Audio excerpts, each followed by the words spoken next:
सुप्रभातम्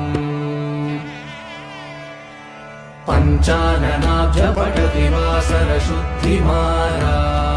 शेषाद्रिशेखर विभो तव सुप्रभातम् ईषत्प्रफुल्लसरसीरुहनारिकेलपूगद्रुमादिसु शेषाद्रिशेखर विभो तव सुप्रभातम् उन्मीलनेत्रयुगमुत्तमपञ्जरस्थाः पात्रावशिष्टकदलीफलपायसानि भुक्त्वा सलीलमतकेलिसुखाः पठन्ति